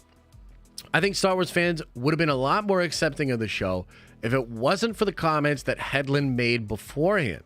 What would your perception of the show be if she hadn't said what she says? Yeah, no, I mean, that's absolutely correct. The problem is that it's not just one thing, it's everything. Like, I don't know if Hedlund has said anything about the show that was, like, not a massive red flag. Like, I honestly feel like every single thing she has said has made me more concerned, agitated, irritated, irrigated, all of it. All the gated. I'm real fucking gated by what she said. So, yeah, I tend to agree with you. Appreciate the support. Sajid with a $20 holla. That's very generous, man. Too far on both sides of the extreme is bad. Toxic positivity shills versus Twitter grifters are both two sides of the same coin. The people who are defending Acolyte also need to understand why people are fed up. It's not just race/sexism. Oh, I 100% agree with you. I think some people just don't want to hear it. I mean, it's a challenging fucking time right now because things are very divided. And, like, you straight up got people out there. Like, there's just people out there that don't see it the way I see it. Like, there's this dude, right, on Twitter yesterday who was talking about how, like, X-Men is talking about MAGA and Jan 6 and everybody better figure it out. And I was just like, dude, this is bullshit. Like, that's rage baiting, man. And that's like a person that wants to make it divisively identity politics and somebody that just wants to, like, make it about that, right? Dude, back in the day, Jeremy Johns had, like, one of the best. Screen Crush did that? No way. Did Ryan Airy said that? Holy shit. God damn it, Ryan Airy. I got a lot of respect for Ryan Airy, but that's a boneheaded thing to say. That's stupid. That's like a real pussy person talking point. 100%. I'm kicking that motherfucker in the shin. If I ever see him in real life, out of love, I'm going to kick you in the shin, Ryan Airy. Because it's bullshit. Not only is it just factually wrong, because it's adapted from the trial of Magneto, but to try to put that energy out there into the world is literally just you wanting to make it about that because you think wrong thinking bad people shouldn't enjoy the show. Like, wow. I find that to be disgusting. You know what I mean? Like, real talk. I find that to be disgusting. And it comes from an energy that is very loser. It's very loser energy. Right? But at the same time, like, you take a step back and you got to understand, people actually feel that way. And they feel that way strongly enough to, like, project it out into the world. So, for me, it's like, I think that's bullshit. But I think it's also stupid to not understand that there are people that legitimately feel that way. And you can't, like, go into a person's head or go into a person's heart and see what's, like, actually operating there. But the point is, this, like, culture war, divisive attitude, you know, whether it's TDS or something, people on both sides can be real fucking assholes about just trying to enjoy content. It happens on the right, it happens on the left. 100%. So it sucks because that happens in Star Wars, of course. My issue ultimately lies with the people in charge, meaning the executives at Lucasfilm, because you can't change the culture war and you can't change how people feel about the culture war. But what you can change and what you can control is how you and your company message, package, and signal to that divided audience. The divided audience is real. And how you choose to conduct yourself knowing that division is real is the ultimate responsibility. That's where Star Wars has fucked up. Right? Yeah, man, that shit really bothers me. I try not to get like too upset about it because again, it's like I can actually logically understand how you would think that. You're dead ass wrong, and I will kick you in the shin. But I can also empathize with your feelings on that. You know what I mean? Like if you really like feel like that shit's, you know, I get it. It's a gut kind of feeling. But you're wrong, and I will kick you in the shin. Lord Vito says 1267780 13. What the fuck? Jedi Mike says 4815. What the fuck? Vito then follows up and says the juice is loose. Amen. Space Trick Serial TM says you can't say bomb, she gone like that. Say it with your chest. Here's the most I can muster. Here's the most I can muster. If it bomb, she gone? It's the best I can do. Soren Sound says, I'm a Star Wars fan who hates most Disney Star Wars, but always wants it to be good, like Ahsoka 5. And I genuinely think Acolyte looks god-awful. Kill me. Yeah, that's another one that's kind of interesting. I understand the political shit more than I understand Acolyte not looking good. Although, I will say, I saw one shot in the trailer that somebody on Reddit grabbed up. It's the one where all the Jedi are standing before the forest. You know what I mean? And they're all just like standing in front of the forest. And when you look at that shot as a screenshot, it looks pretty bad. There's no depth. You can't really understand what the fuck you're looking at. It doesn't look good.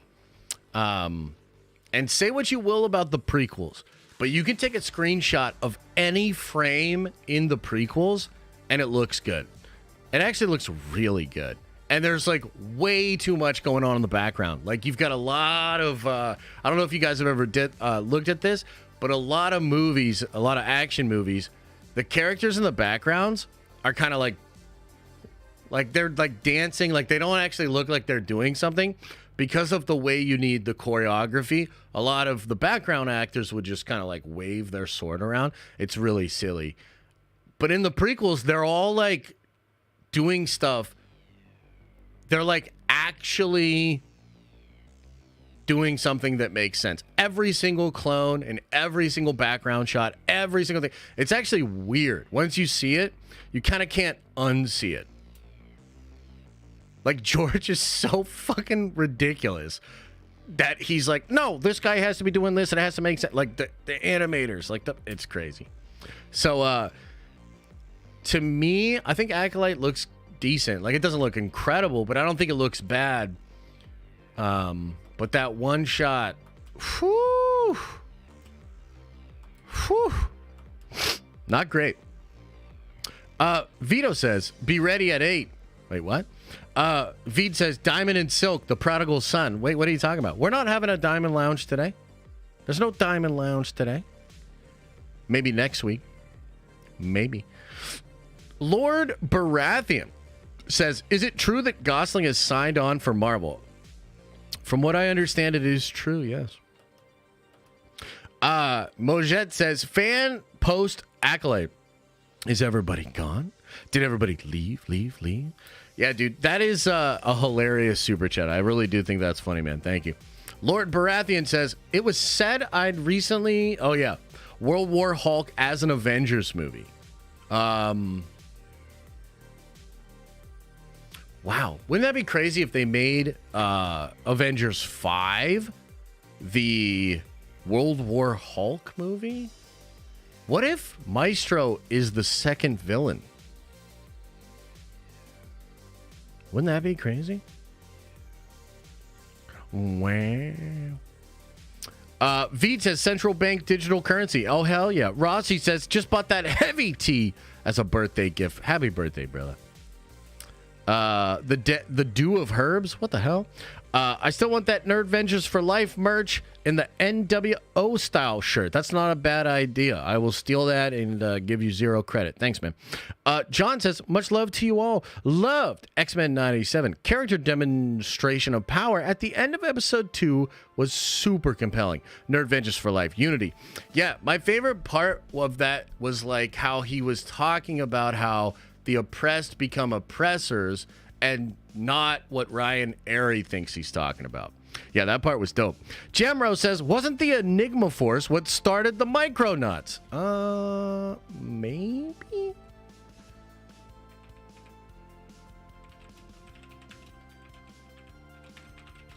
Let's see. Ooh, maybe it did. Wait, what? No. Oh my God, I think you're right. That could be connected to...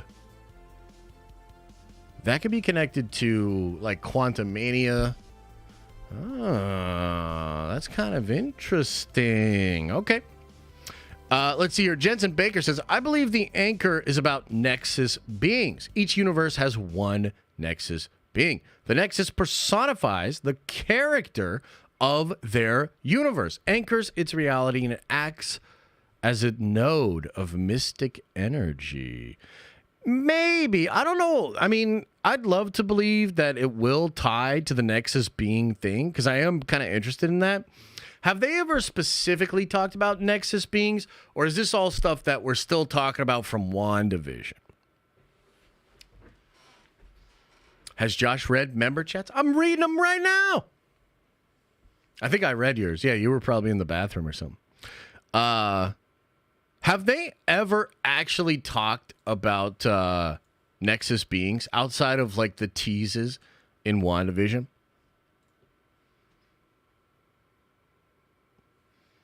I don't think they've ever like formally addressed it. I could be wrong, but yeah, that's wild. That's crazy. Watch Penguin? No. If Magneto can use electricity as a barrier, can he also use that same electricity as a stimulus? I suppose so. Yeah. Why? Why? What do you mean? What? 831 Red with a 10 spot. That's very generous, bro. Says, why doesn't Rogue use one of these collars that mutes her powers to have contact and then take it off when she wants to use them again? Oh my God. You just broke the canon. You just broke the canon. That's a great point. Why doesn't she just use the collars? Oh my God. Dang, bro. Remy, grab the collar. Exactly. Dang. That's crazy, dude. Space Trek Zero says, you know what? Bump the song. We needs it. Bro, I would, but the song makes me sad. Because now I'm like, damn, she's still here? Fuck. Mr. Iceberger says, Unity, excited to get mine. Take my money and run, baby. Well, I'm not going to run because I'm pretty lazy, but thank you, man. Appreciate the love. Chillin says, that marathon idea is booty cheeks. Just give us Phantom Menace. Prepare yourself. Sony is doing it better with Spider-Man. Nerd Vengers for Life. Take my money, Unity. Yeah, the Spider-Man thing would be wild, too. Which one's going to make more money? Oh, that's crazy, bro. That's kind of wild. Are they going to theaters at like the same time? That would be crazy. Sami says, how many chapters are going to be in the special edition of Volume 1 of Unity. Can't wait to read it all when I get it. Well, you're going to have your 5 chapters, prologue and epilogue. And I don't know if the back end... So we're doing a bunch of cool shit in the back of the book, but I don't think it's in chapters. So it'll be just like a big appendix. Like a big, fat, juicy, plump, just unbelievably... just big, fucking so fucking big appendix. And there's going to be a bunch of shit in there. Maps, files, data, files, pictures, files, a lot of files. Rossi with the cake, appreciate you, bro. Martin says, just bought tickets for the Phantom Menace, and me and my band are so stoked. Going to see Revenge of the Sith on the big screen too. That is pretty sick, dude. That is pretty cool. Product of the prequel says, just got my theater tickets for TPM. Let's go. Oh, hell yeah, man. Rossi says, can we watch the Drinkers video on Acolyte 7 minutes? Unfortunately, no. Although, I'm going to watch it. I bet it's a good vid. I bet it's funny. Mr. Iceberger says, figured I'd trigger Josh. Ralph Boner, you son of a bitch. You son of a bitch. What's the matter? CIA got you pushing too many pencils? We need that OG Eagle song for today's outro. Okay, let me see. Okay. We could do that. I'll put it on right now. Let it bop a little bit. Let it bop. Brian Clark says, I'm going to keep an open mind for Acolyte, but do you think they can get through it without contradicting what is said in episode 1 of the Sith? Yeah, I think they can. Here's the thing, though. There's a lot of people out there that are like, they don't need to. No, they do. Like, they literally do need to make that make sense. And I think they can. Couple of different ways. Could just be a big secret. Maybe Yoda's got a big secret. Everybody that knows about it could die or turn to the dark side. That's another way. Maybe you get like Men in Black memory wiping shit. That'd be kind of cool. Jeremiah Noble says the writing for Magneto in episode 2 was great. Thoughts? Dude, it was incredible. It was perfect.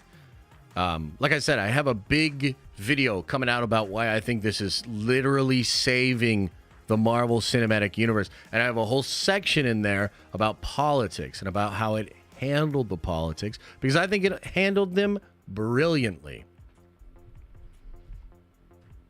It's great.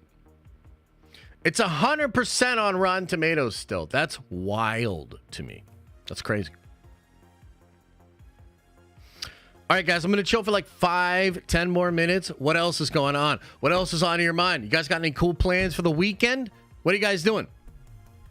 What's going on, man? What y'all doing, man? How about you handle the Penguin trailer? Jesus Christ. Penguin trailer? The Penguin trailer?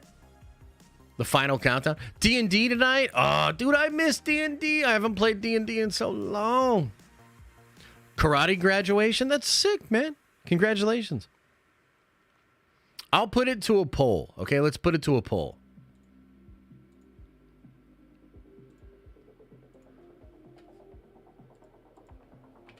Should we watch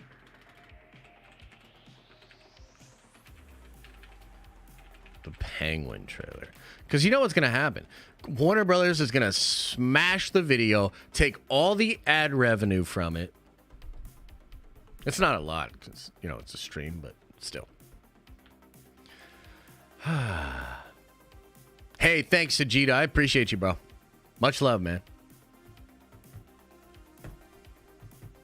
What's D&D mean? Dungeons and Dragons. Tabletop RPG. Let's bully, Josh. I saw you delete that message, Dark Dragon. You think I didn't see? Gonna watch some Three Body Problem in the finale of the Apothecary Diaries. That's awesome.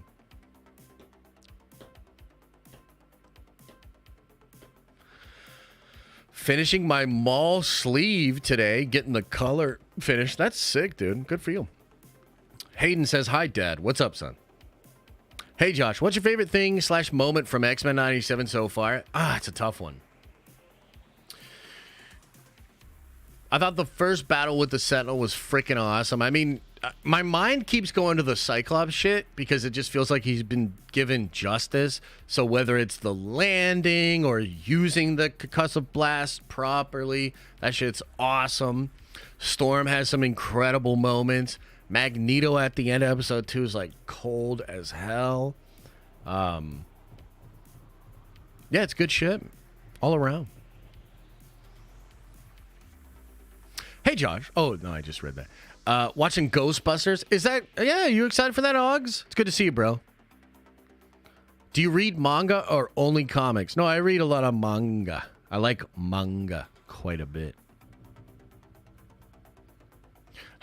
Jonathan says, if y'all can keep a secret, I'll be proposing this Thursday. My girl ain't watching these vids, LOL. Well, there you go, man. Congratulations. Has Josh watched all the Bad Batch episodes? I have. And I liked them. I have, and I liked them. Gonna play some Bolt Gun? Oh, that's sick, dude. I'd love to play some 40K this weekend. I think my buddy, even though it's Easter next weekend, I think my buddy and I are gonna try to figure out linking up and playing some Warhammer either Friday or Saturday. This last one kind of felt like filler. Yeah, I think this last one was the weakest so far. Still had some great moments, though. You know, the one thing I'll say about Bad Batch is,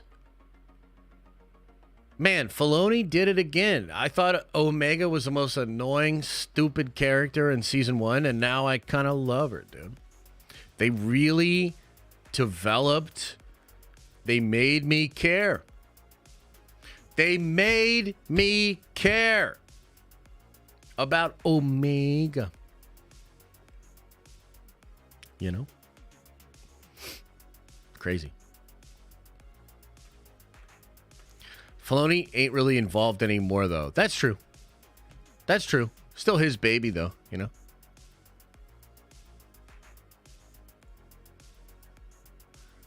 Oh, okay. Don't take this as necessarily a confirmation, but I don't think this is connected to the Omega Force with the anchor beings. But we'll see.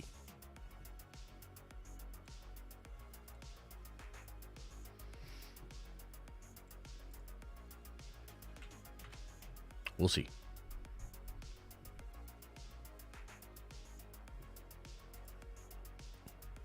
Man, this shit kind of bobs, man. I like this. It's pretty good.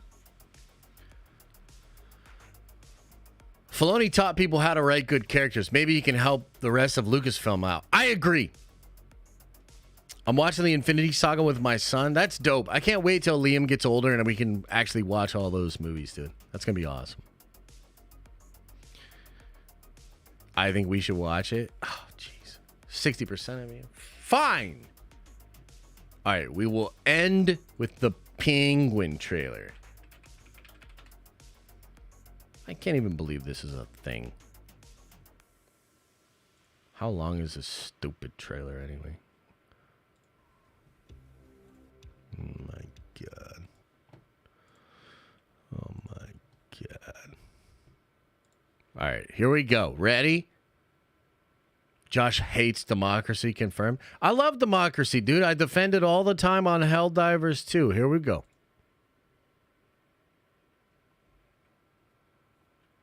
Twitter, everybody. Welcome to Twitter. Here we go.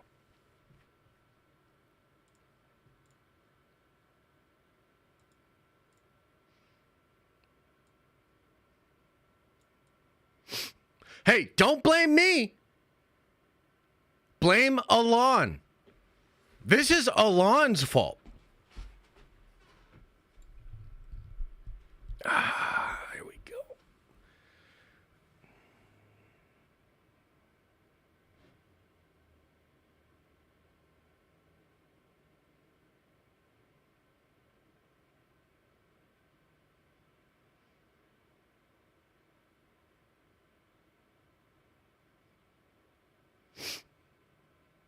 Great trailer. Okay, everybody, much love. I appreciate y'all. Thank you for being here. Good stream. Much love to you all, man. Hope y'all have a great weekend. Hey, you told me to watch the trailer. I watched the trailer. Okay? I fucking sat there with my eyeballs and I watched the trailer. Okay? Bro's using Mac as Wi-Fi. I'm literally on fiber optics. 1,000 up, 1,000 down. Okay? That's Alon. That ain't me. Watch a trailer, you didn't really watch it. Yeah, you didn't really watch it.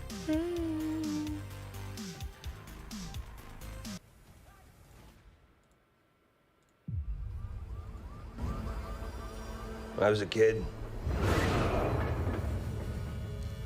there was a gangster, real old school type, Rex Calabrese. He was a big deal.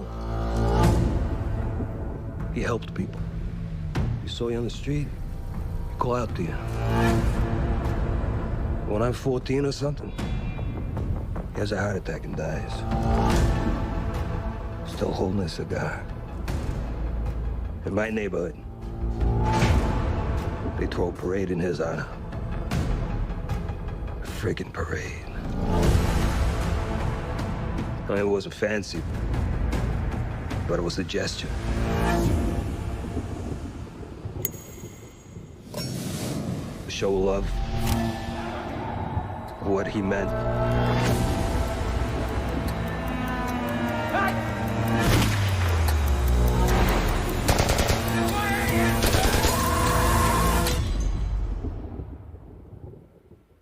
Can you imagine to be remembered like that?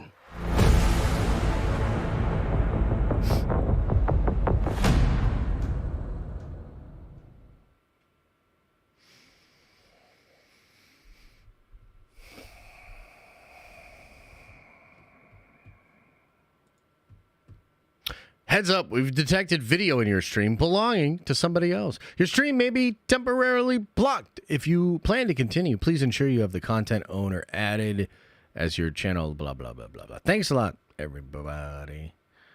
Thanks. Good stuff.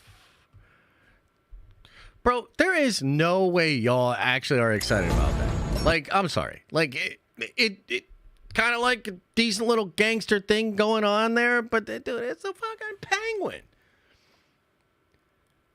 Like, bro, we dog on Sony all the time for trying to do Spider-Man shit without Spider-Man. Now y'all getting hyped for a fucking penguin show without Batman? Hell nah. Hell nah, bro. Okay, but hey, look, we watched it, okay? So I've fulfilled my duty to you, Nerd Vendors. All right, everybody. Much love. I appreciate you guys. Thank you so much for being here. I appreciate your time, your attention, the subscribes, the comments, the chatting, the member chatting, the super chatting, the merch getting. I appreciate it all. Much love. I will see you guys on Monday. As I always say, I hope you're having an awesome and a nerdy day. And I'll see you in the next video.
Is everybody gone?